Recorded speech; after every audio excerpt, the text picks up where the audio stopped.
Hello everyone.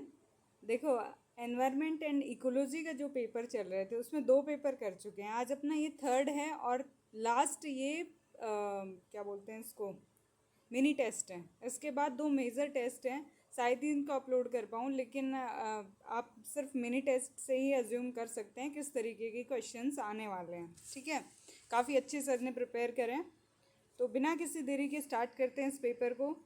First question है, Bharat one स्थिति report 2023 के अनुसार निम्नलिखित में से कौन सा राज्य अधिकतम वन क्षेत्र के संदर्भ में शीर्ष तीन में से नहीं है। भाई, शीर्ष तीन में जो राज्य हैं वन क्षेत्र के रूप में, उनमें कौन सा शामिल नहीं है? तो भाई उसमें शामिल नहीं है महाराष्ट्र। पढ़ते हैं इसके बारे में, वन रिपोर्ट के बारे में।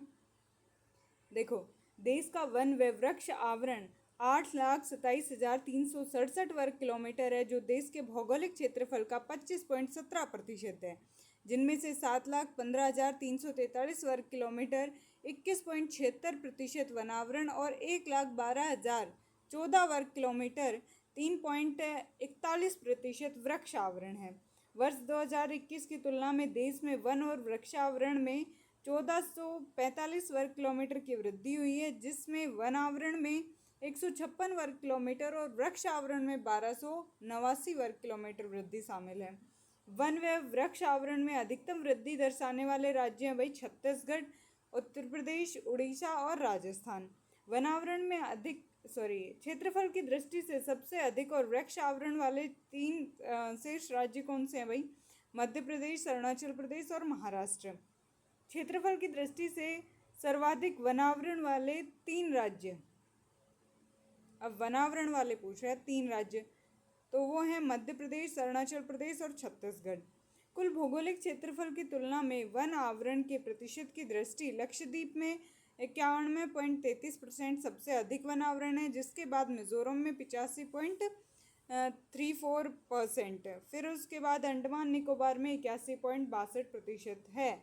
ठीक है, वर्तमान आकलन से ये ज्ञात होता है कि 19 राज्य केंद्र शासित प्रदेशों में 33% से अधिक भौगोलिक क्षेत्र वनावरण के अंतर्गत हैं और 8 राज्य केंद्र शासित क्षेत्रों जैसे मिजोरम, लक्षद्वीप, अंडमान निकोबार द्वीप समूह, अरुणाचल प्रदेश, नागालैंड, मेघालय, त्रिपुरा, मणिपुर में 75% से अधिक वनावरण है।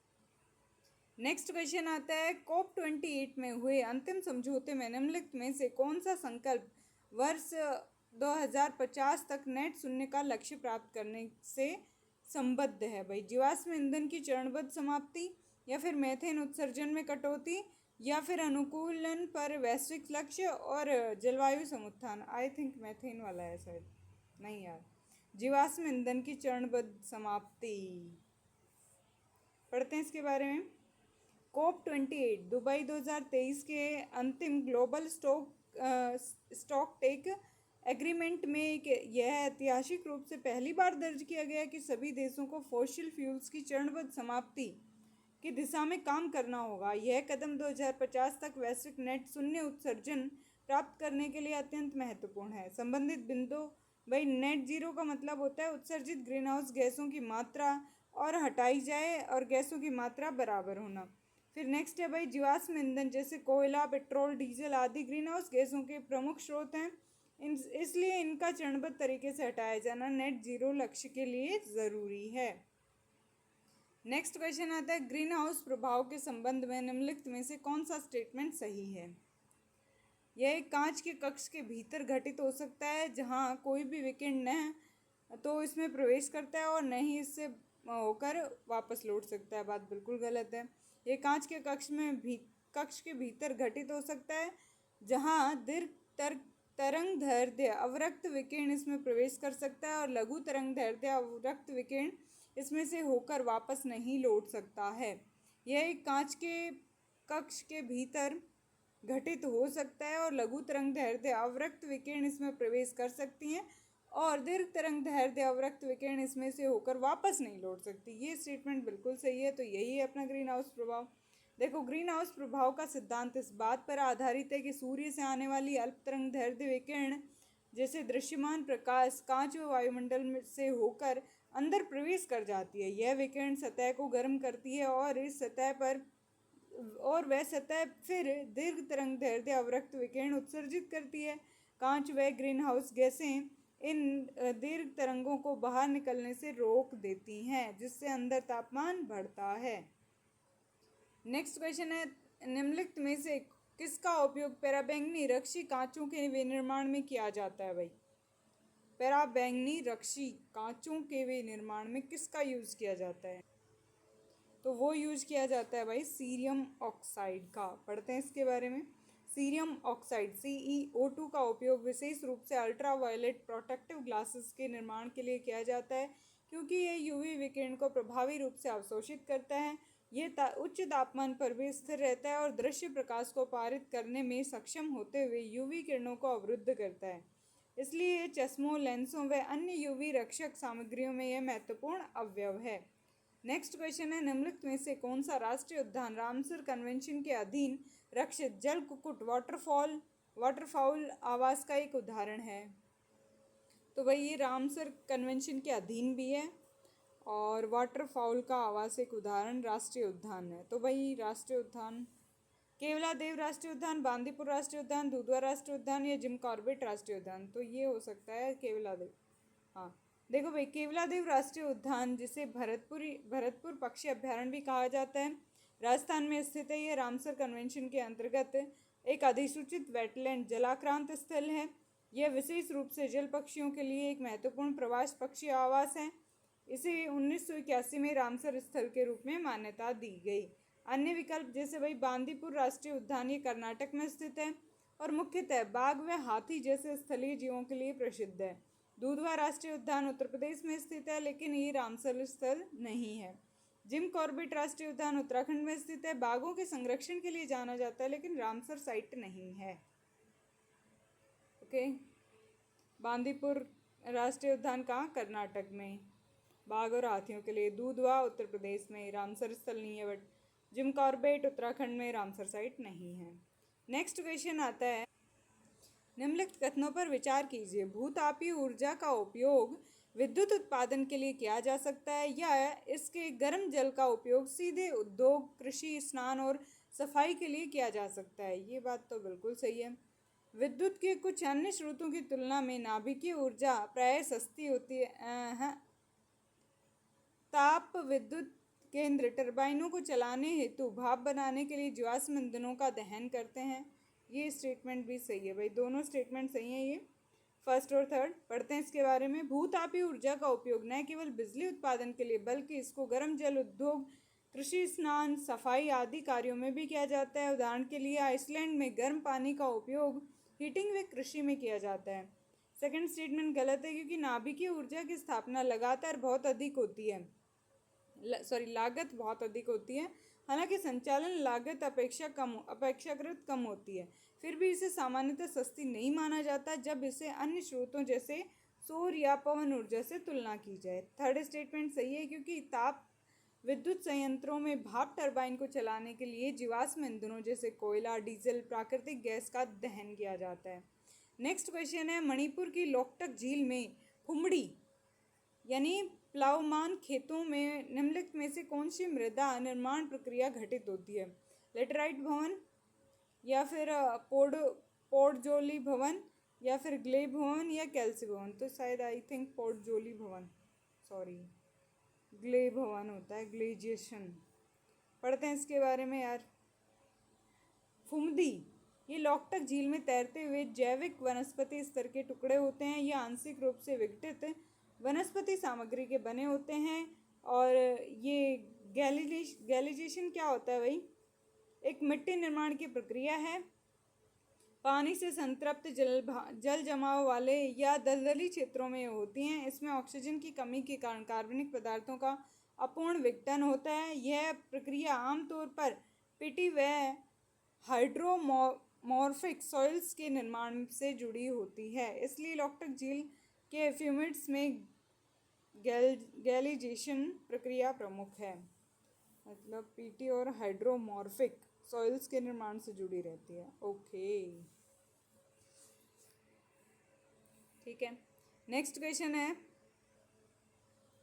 भारत में रामसर आर्द्रभूमि स्थलों के बारे में निम्नलिखित पर विचार कीजिए। गहीर माथा ऑलिव रिडले कछुओं का आवास है, ये बात तो सही है। चिल्का झील सबसे प्रमुख जाति स्पीसीज के रूप में इरावदी डॉल्फिन का आवास है, ये स्टेटमेंट भी सही है भाई। नल सरोवर आर्द्रभूमि भारतीय जंगली गधे खुर का भी आवास है, ये बात भी सही है। तुसो मोरीरी आर्द्रभूमि काली गर्दन वाले सार्स यानी ब्लैक नेक्ड क्रेन का आवास प्रजनन स्थल है, तो भाई इसमें सारे स्टेटमेंट ही सही हैं। पढ़ते हैं इसके बारे में। गहीर माथा ओडिशा स्थित एक समुद्री क्षेत्र ऑलिव रिडले कछुओं के लिए सामूहिक प्रजनन का विश्व प्रसिद्ध स्थल रामसर स्थल है। चिल्का झील भारत की सबसे बड़ी खारे पानी की झील है जिसमें इरावदी डॉल्फिन का प्रमुख आवास है। नल सरोवर ये गुजरात में स्थित है। नल सरोवर पक्षी अभ्यारण्य मुख्य रूप से अपने विविध पक्षी जीवन के लिए जाना जाता है। जंगली गधे अभ्यारण्य के आसपास के क्षेत्रों में देखे जाते हैं, विशेष रूप से शुष्क मौसम के दौरान जब वे आर्द्रभूमि को जीवन रेखा के रूप में उपयोग करते हैं। अभ्यारण्य स्वयं भारतीय जंगली गधे का प्राथमिक निवास स्थान नहीं है।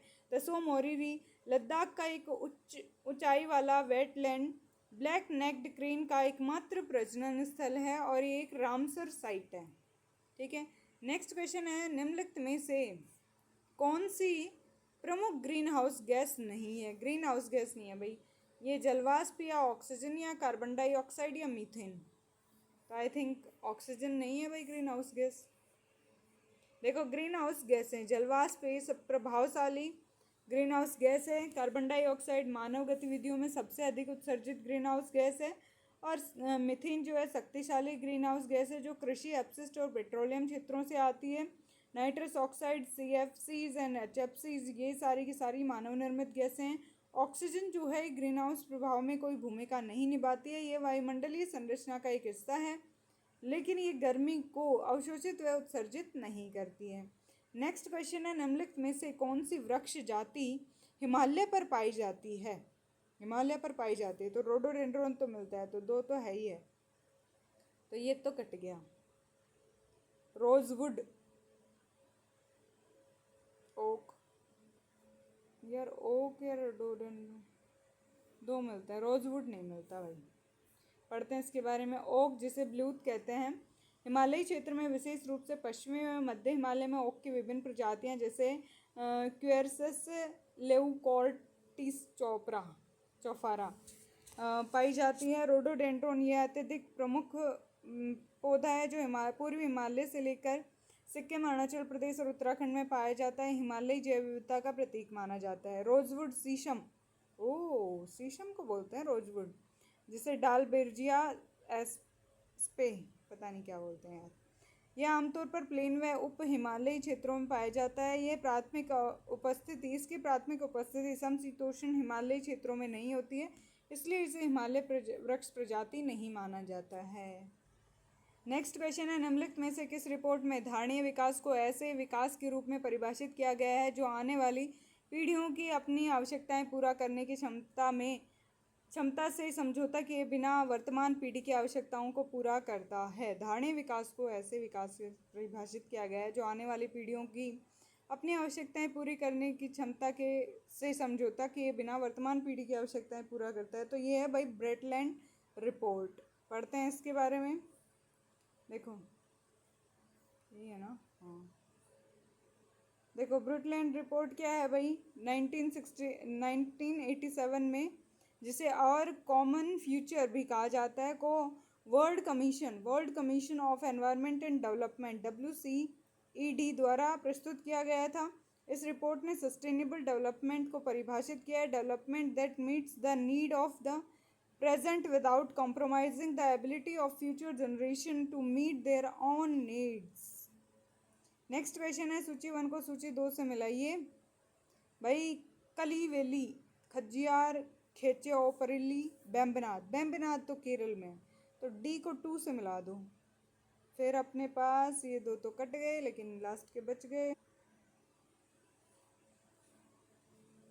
2 से मिला दिया, ठीक है।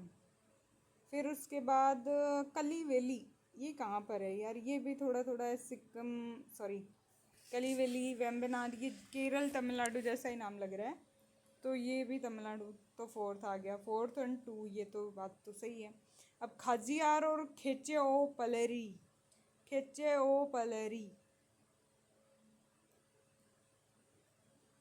ये सिक्किम और ये खजियार कहाँ पर, हिमालय में।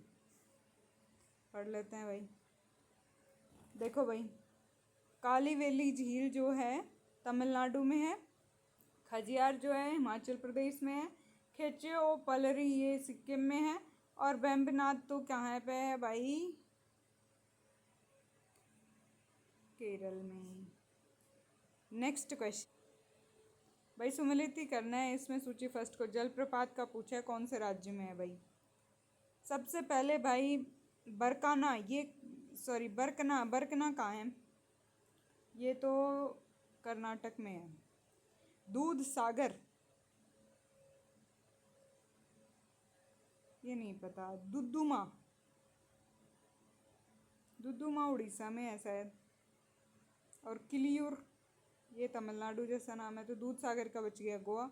आंसर क्या जाएगा अपना, 1 में 3, 2 में 4, तो आंसर चला जाएगा अपना बी। पढ़ते हैं इसके बारे में भाई। जलप्रपात बरकना जो है ये कर्नाटक में है, दूध सागर जो गोवा में है, दुधमा जो है उड़ीसा में है, किलियूर ये है तमिलनाडु में। नेक्स्ट क्वेश्चन है, भिंदावास वन्यजीव अभ्यारण्य, सुल्तानपुर राष्ट्रीय उद्यान, ठोल झील वन्यजीव अभ्यारण्य और वाधवाना आर्द्रभूमि के संदर्भ में निम्नलिखित कथनों में से कौन सा स्टेटमेंट सही है। ये सभी रामसर स्थल हैं, बात तो बिल्कुल सही है। ये सभी प्राकृतिक रूप से बनी आर्द्रभूमि है, हाँ। ये सभी पक्षी विहार स्थल हैं, भाई पक्षी तो जरूर मिलते होंगे शायद। तो भाई इसमें 1 और 3 आंसर जाएगा इसका, ये सही भी है। देखो ये सभी राम स्थल हैं। भिंदावास वन्यजीव अभ्यारण्य हरियाणा में है, सुल्तानपुर भी हरियाणा में है, ठोल झील वन्यजीव अभ्यारण्य जो है ठोल गुजरात का है, वाधवाना वेटलैंड ये भी गुजरात का है। ये सभी प्राकृतिक रूप से बनी हुई आर्द्रभूमि है, ये गलत बात है, क्योंकि इनमें से कुछ स्थल जैसे ठोल झील वाधवाना मानव निर्मित जलाशय है, प्राकृतिक नहीं बल्कि कृत्रिम वेटलैंड है। ओके, ये सभी पक्षी विहार हैं। ये सभी स्थल प्रवासी व स्थायी पक्षियों के लिए महत्वपूर्ण पक्षी आवास स्थल हैं। नेक्स्ट क्वेश्चन है भाई, खिजादिया पक्षी अभ्यारण्य के बारे में निम्नलिखित में से कौन सा स्टेटमेंट सही है। हाल ही में इसे रामसर स्थल यानी अंतर्राष्ट्रीय महत्व के आर्द्रभूमि के रूप में घोषित किया गया, बात बिल्कुल सही है। यह उत्तर प्रदेश में है खिजादिया। रामसर स्थल तो है लेकिन यूपी में तो पता नहीं यार। भाई ये इसमें स्टेटमेंट ओनली 1 सही है। भाई ये रामसर स्थल तो है लेकिन ये गुजरात में स्थित है, 2022 में रामसर स्थल में घोषित किया गया है, और उत्तर प्रदेश में स्थित नहीं है क्योंकि ये तो गुजरात में है, जामनगर जिले में खिजादिया। ठीक है, नेक्स्ट क्वेश्चन, एक व्यक्ति ने भारत के किसी क्षेत्र का दौरा किया, उसे खैर नीम खेजड़ी प्लस भाई ऐसे पेड़ मिले, तो वो कौन से क्षेत्र का दौरा कर रहा है, वो हमारे वाले क्षेत्र का दौरा कर रहा है, मरुस्थलीय क्षेत्र का। ठीक है, पढ़ते हैं इसके बारे में।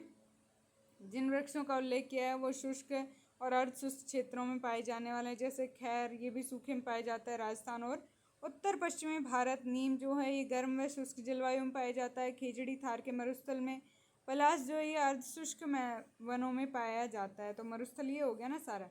नेक्स्ट क्वेश्चन है, यदि आप मोरेन एस्कर आउटवॉश मैदान देखना चाहते हैं तो निम्नलिखित में से किस संघराज्य क्षेत्र की यात्रा करनी पड़ेगी। मोरेन एस्कर और आउटवॉश प्लेन, मोरेन एस्कर और आउटवॉश प्लेन, अंडमान निकोबार मैदान नहीं, लक्षद्वीप नहीं, मैदान तो फिर यहीं मिलेंगे भाई लद्दाख में।